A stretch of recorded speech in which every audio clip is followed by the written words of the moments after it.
ArcGIS Pro and Python.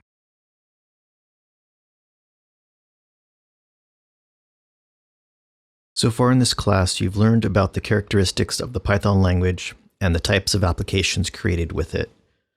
You've explored online resources that provide documentation, best practices, and code examples. I've covered the fundamental programming concepts, including variables, data types, and data structures. You've even demonstrated the use of control flow, branching, and looping with some simple programming exercises. Most recently, I've covered the hierarchy of functions, classes, and modules, making it possible to carry out complex programming tasks and applications. This lesson represents a turning point in the class. You don't know all there is to learn about Python programming, but you understand enough to do what comes next: using and writing scripts for ArcGIS Pro. Recall that scripts are small programs you write to automate, enhance, customize, and expand the capabilities of another program. You've also come to understand the use of Jupyter notebooks and how they're used for both programming and data visualization. In ArcGIS Pro, you'll continue to use these skills because Jupyter Notebooks is now integrated into the ArcGIS Pro software. ArcGIS Pro has been around for several years. When it first came out, it wasn't quite ready to replace ArcGIS Desktop, which includes programs such as ArcMap and ArcCatalog. ArcGIS Pro had a more modern user interface. Being a 64-bit program, it made better use of computer hardware and processing power. However, it did not have the same capabilities as the older ArcGIS Desktop suite when it came to the number of tools and extensions. ArcGIS Pro was not adopted as the industry standard, and many organizations continue to use ArcGIS Desktop. I think right now we are at a tipping point. ArcGIS Desktop 10.8.1 is the latest version Esri released, and eventually they'll stop supporting it. Additionally, ArcGIS Pro has come a long way since its first release, and many consider it to be equivalent to ArcGIS Desktop. Esri is strongly encouraging its customers to migrate to ArcGIS Pro, and many organizations are beginning to switch over. Here at Cal Poly Humboldt, the geospatial science faculty have had to balance between the two software suites in our curriculum. Our goal has always been to provide our students with the skills necessary to succeed in the modern workforce. Right now, we feel it's best for students to learn both ArcGIS Desktop and ArcGIS Pro. However, we too are at a tipping point, and will soon be migrating fully to ArcGIS Pro in our classes. Depending on the classes you've already taken, some of you will have some experience with ArcGIS Pro, while others have not. I'm going to start this segment with an overview of ArcGIS Pro, and hopefully the transition will be easy for you. When you first open ArcGIS Pro, you'll need to sign in. Either the sign-in pop-up window will open automatically, or you may have to click on the sign-in link on the upper right to open it. You have several options.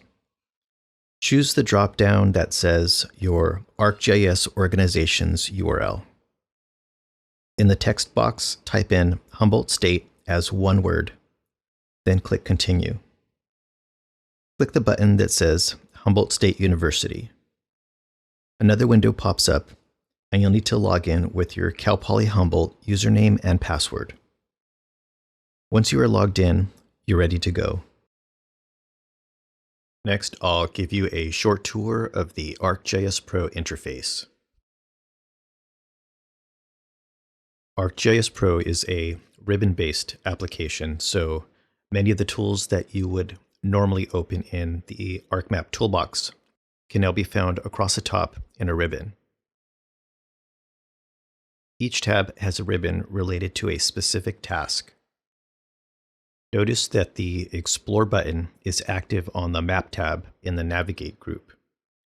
You can use that to pan around and to select features on the map.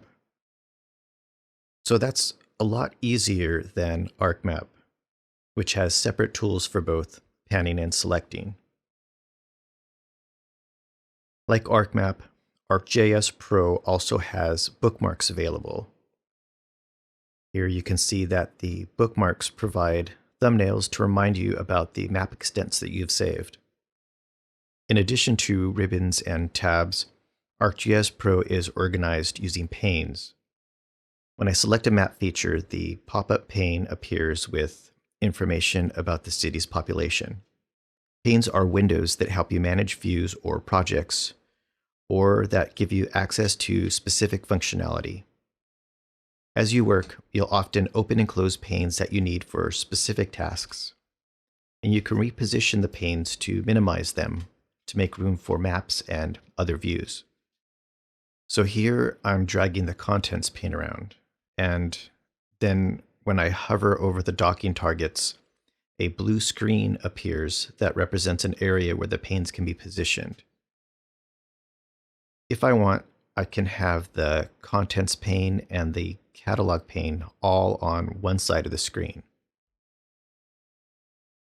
So you can customize the positions of the panes according to your workflow.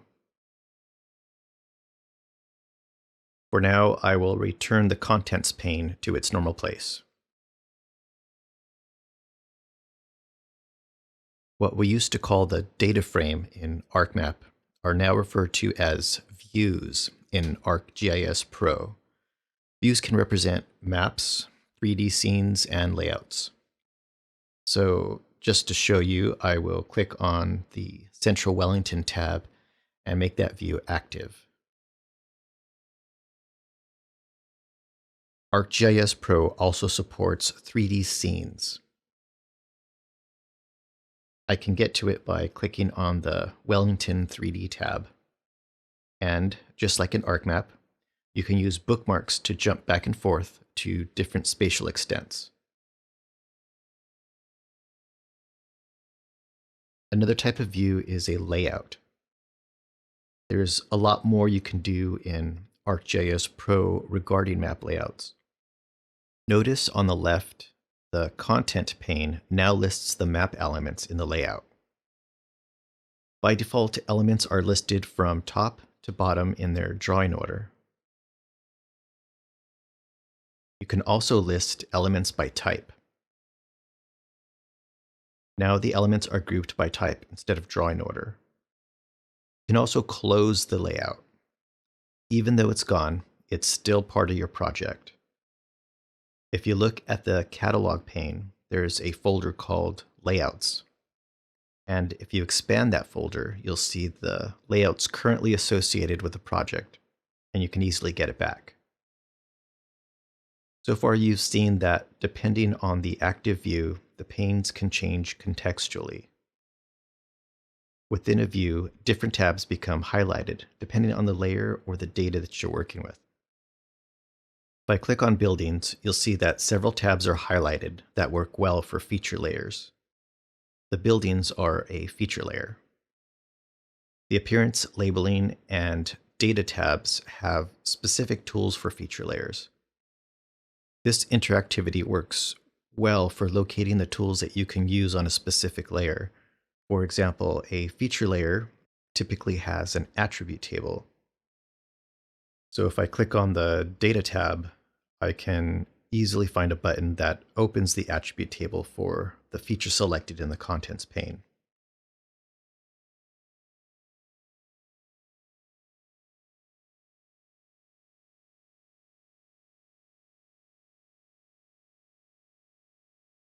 The Appearance tab also allows you to change the symbol. The drop-down menu under the Symbology button provides many options for data visualization that are easy to find and use. In ArcMap, you would have to navigate through several contextual menus and windows to do the same thing. In ArcGIS Pro, once you select the layer in the table of contents, you can just click on the Appearance tab and all the tools you need are there. Clicking the Symbology button also opens up another pane for editing the color or the type of symbol. It's called the symbology pane. The symbology pane provides a search feature where you can easily find different types of symbols and colors, depending on the search term. I can also easily test out different colors just by clicking on them. The map updates automatically, which is another feature that ArcMap does not have. At the top left, you have a quick access toolbar, which has common utilities such as saving, creating new folders, and undoing actions. Another neat thing about ArcGIS Pro is that you can change between a light theme and a dark theme. If you're like me, I prefer to have my applications in dark theme, where all the colors are black and it's a little bit easier on your eyes.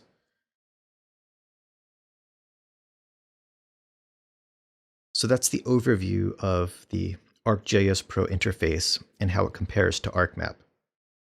We're not really going to go into detail about all the features of ArcGIS Pro in this class, mainly because instead of poking around this user interface, we're going to be using Python instead. And you'll see how that once you get used to it, Python can even be faster than clicking around on a graphic user interface.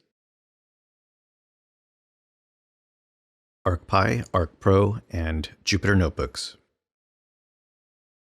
For this next part, I would like you to follow along. Start by launching ArcPro. In the Start page, open a new project using the Map template. Call the project ArcPy Tools, and store the project on the computer desktop. You may need to browse to that location and select the folder.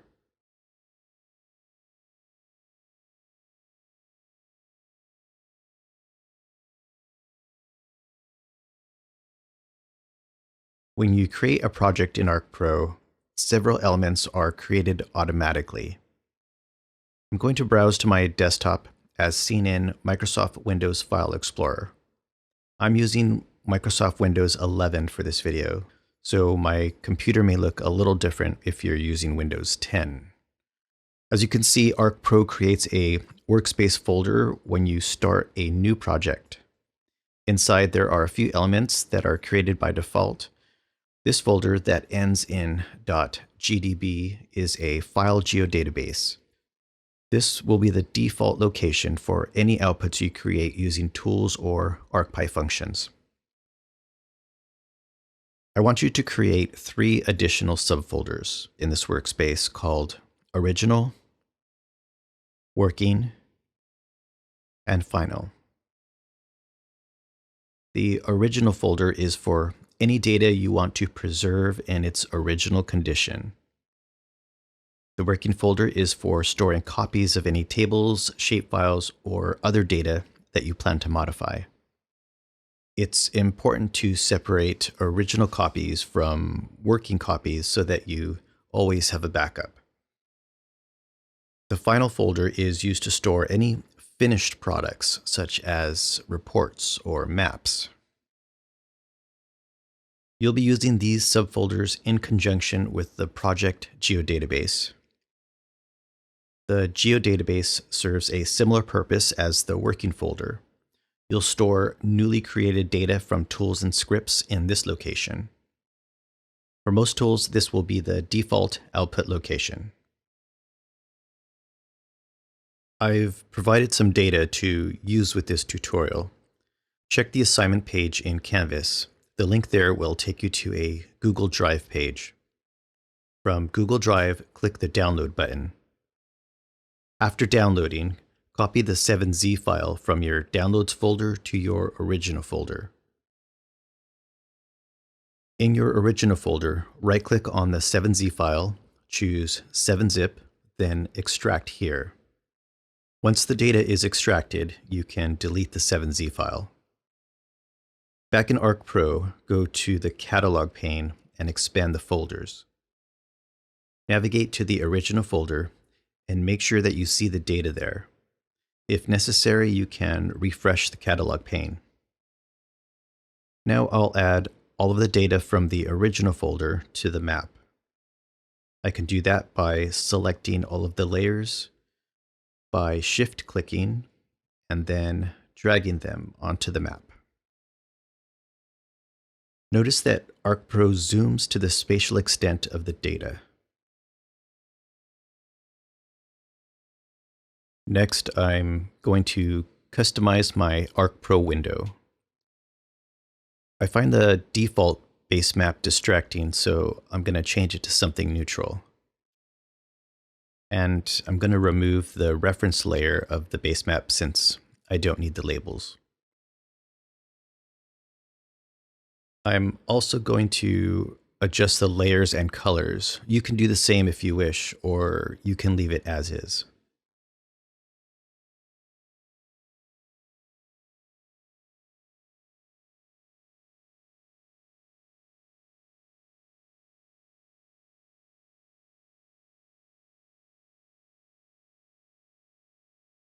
ArcPro comes with a simple console called the Python window. We're not going to use it very much in this class, but it's important for you to know about it. To get to it, you go to the Analysis tab and select the Python drop-down menu inside the Geoprocessing group. By default, the Python console is docked at the bottom, but you can move it anywhere you want. Personally, I prefer it on the side with the catalog pane. I'm just going to pin that to the side to keep it out of the way for now. Finally, I'm going to add a notebook to my project by clicking on the Python button. Now we should be in familiar territory. I like to see my notebooks and my map view simultaneously by right-clicking the Notebook tab and choosing New Vertical Tab Group. It arranges them side by side. When you create a new notebook, it gets automatically saved in the project workspace. You can rename the notebook in the catalog pane. Go ahead and rename the notebook Forest Buffers. You may also notice that a notebook folder was added to the project as well.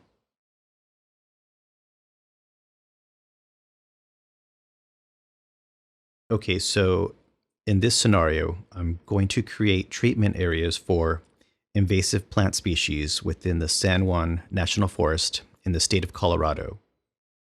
Part of this process will be to define the areas in which chemical and non-chemical treatments may be used within the forest. I will create treatment areas for invasive plant species by creating polygons around forest roads. These polygons will define the non-chemical treatment areas. I'll organize my notebook into sections using headings.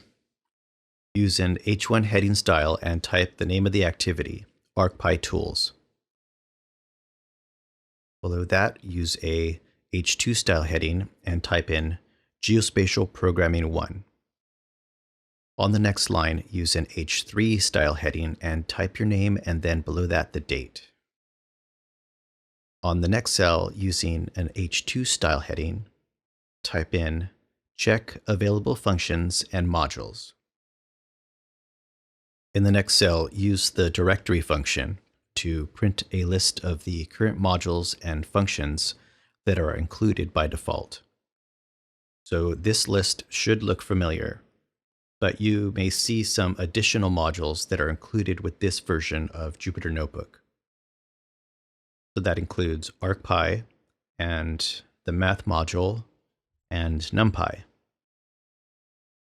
These are normally something that you would have to import with other IDEs.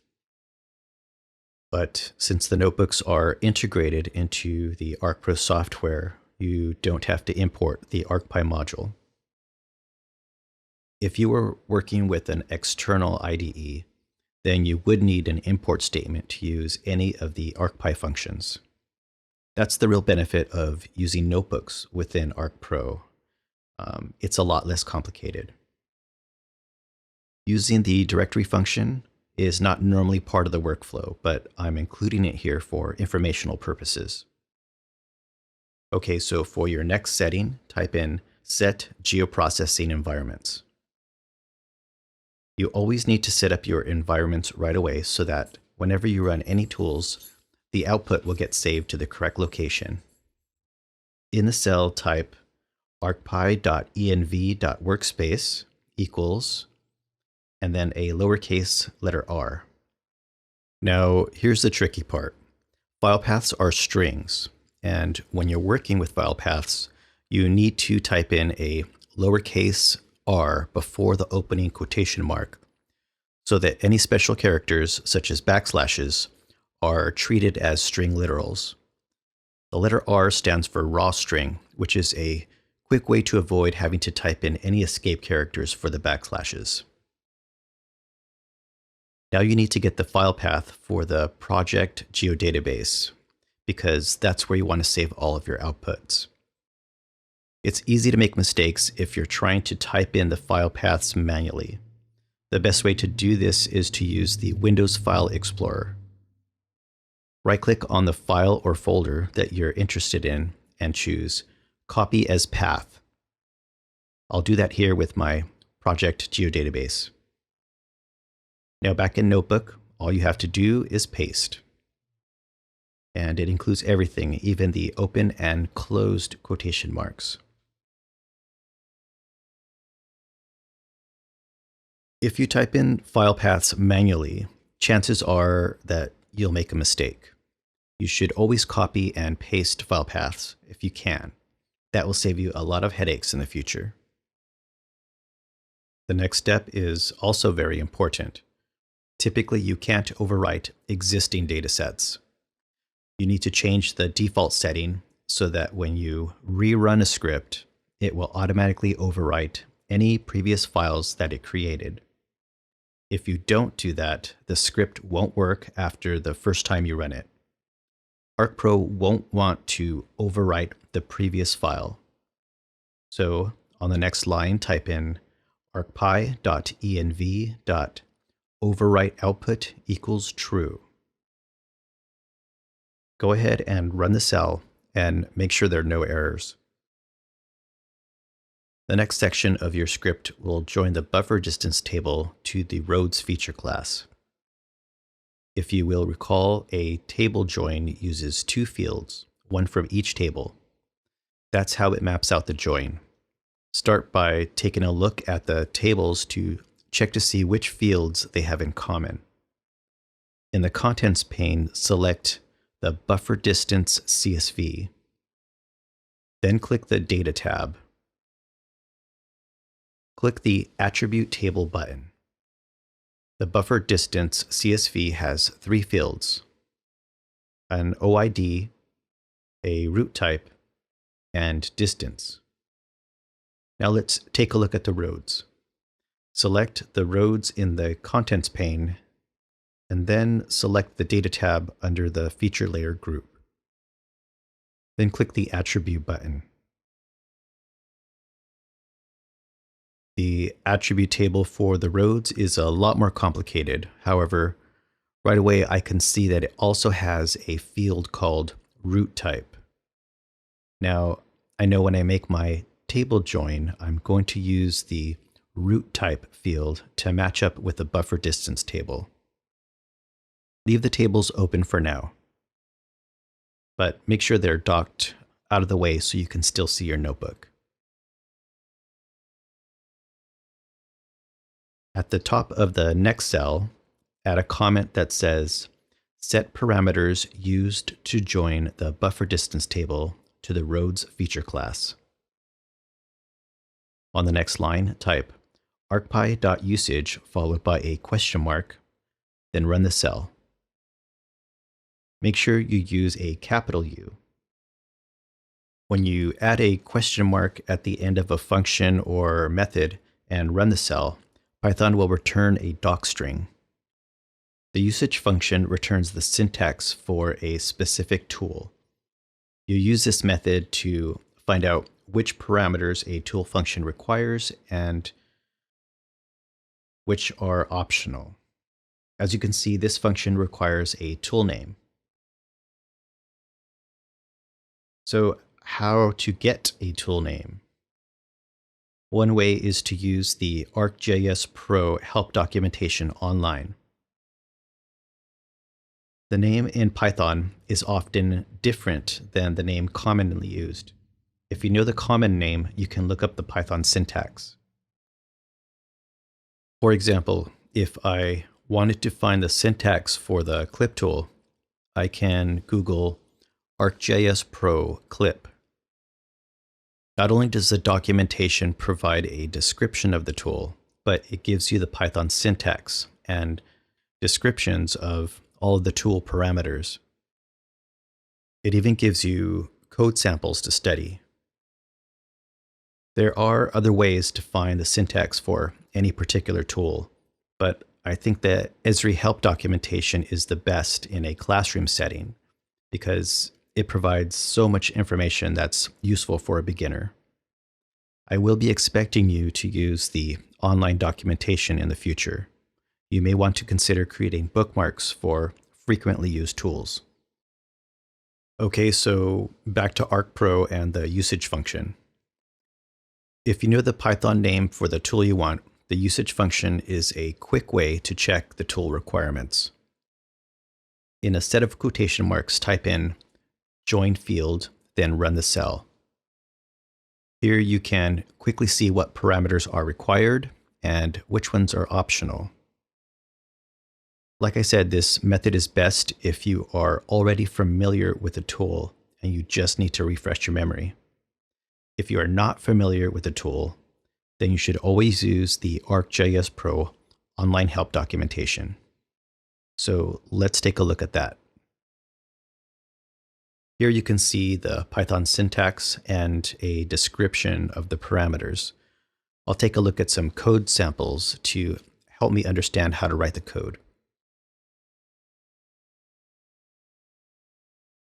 So I can see that the names of the datasets need to be entered as a string or as a variable, separated by commas. I'm going to comment out the usage function because I don't really need it anymore. However, it's nice to have the reference available at a glance. I'm going to run the join field tool using Python. To start, type in ArcPy followed by a period, then press the tab key. The tab completion feature provides contextual help by bringing up a list of options so that you don't have to manually type things in. Type the letter M and select Management from the list. Follow that with another period. Press the tab key again, and this time use a capital letter J. Remember, Python is case sensitive, and the join field function starts with a capital letter J. Add a set of parentheses. According to the help documentation, the first parameter is the feature class to which the join table will be joined. In this case, it's going to be the roads layer. I'm going to type in the letter R in lowercase so that the file path for the roads shapefile will be a raw string. Type an opening quotation mark and then press the tab key. Choose Original from the list. Then press the tab key again. Type in the letter R in lowercase to find roads.shp and select that. Notice that we don't have to use the entire file path. ArcPro remembers which folders are in our project. The closing quotation mark gets added automatically. After that, add a comma and an opening quotation mark and type in root type, just as it appears in the attribute table.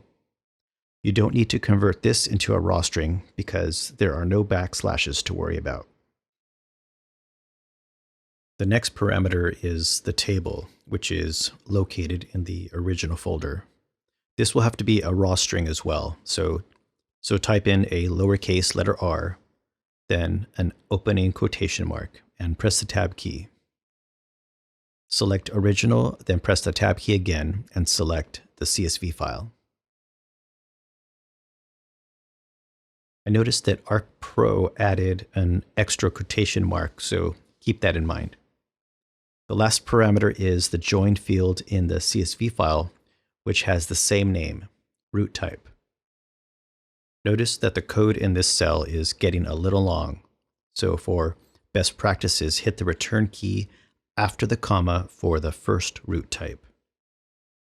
This formatting will make it easier to read, especially if you want to share your notebook with other people.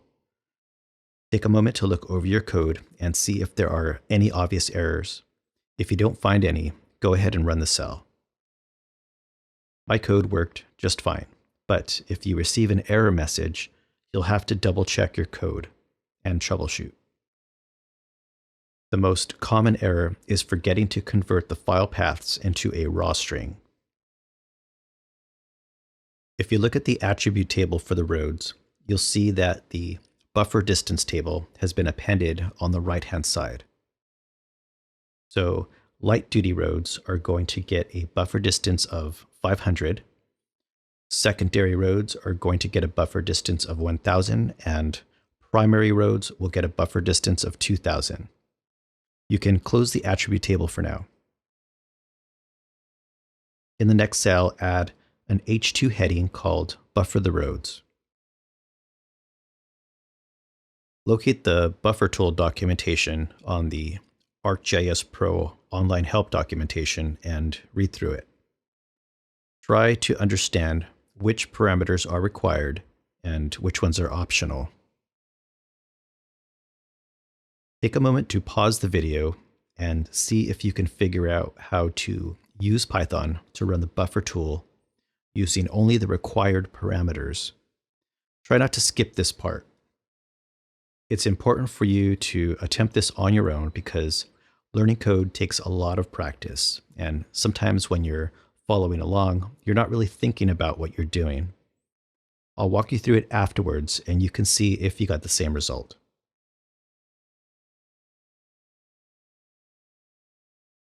Hopefully you got it to work. I'm going to go ahead and type in the code and you can check to see if you got the same results. The first parameter is going to be the roads, and I'll make sure that it's going to be entered as a raw string. The second parameter is the output. I'm going to call that roads buffer. Now, since we already set our geoprocessing environments, we don't need to use a file path.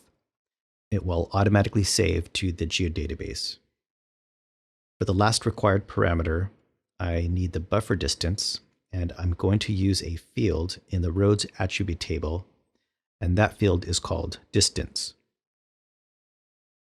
I'm going to take a quick look to see if everything looks fine, and I'm going to run the cell. If you are unable to get it to work, go ahead and make your corrections based on my example. So now the roads are buffered according to the root type.